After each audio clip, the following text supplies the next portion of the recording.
നമസ്തേ പ്രിയമുള്ള പ്രേക്ഷകരെ, നാം ഇവിടെ ചർച്ച ചെയ്യുന്നു ശ്രീ മേൽപ്പത്തൂർ നാരായണ ഭട്ടപാദനാൽ വിരചിതമായ ശ്രീമൻ നാരായണീയത്തിലെ പ്രജേതസ്സുകളുടെ കഥ എന്ന 19ാമത്തെ ദശകത്തിലെ 7ാമത്തെ ശ്ലോകം. പ്രജേതസാം താവദയാചതാമപി ത്വമേവ കാരുണ്യഭരാത് വരാനദാഹ ഭവദ്വിചിന്താഭി ശിവായ ദേഹിനാം ഭവത്വസൗ രുദ്രനുദിശ്ച കാമദ. അടുത്തതായി ശ്ലോകത്തിൻ്റെ പദച്ഛേദം ശ്രദ്ധിക്കുക.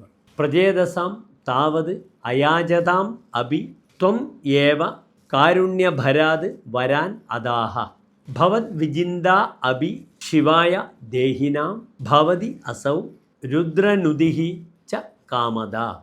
അടുത്തതായി പ്രസ്തുത ശ്ലോകത്തിൻ്റെ അന്വയം ശ്രദ്ധിക്കുക.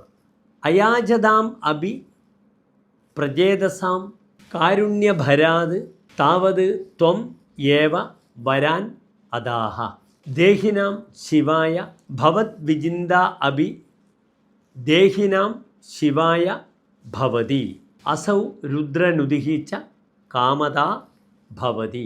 അടുത്തതായി പ്രസ്തുത ശ്ലോകത്തിൻ്റെ സാരാംശം ശ്രദ്ധിക്കുക.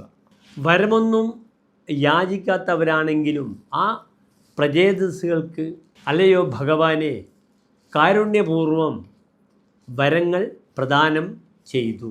ഭവാന്റെ സ്മരണ തന്നെ ദേഹികൾക്ക് മംഗളങ്ങളെ ഉളവാക്കുന്നതാണല്ലോ.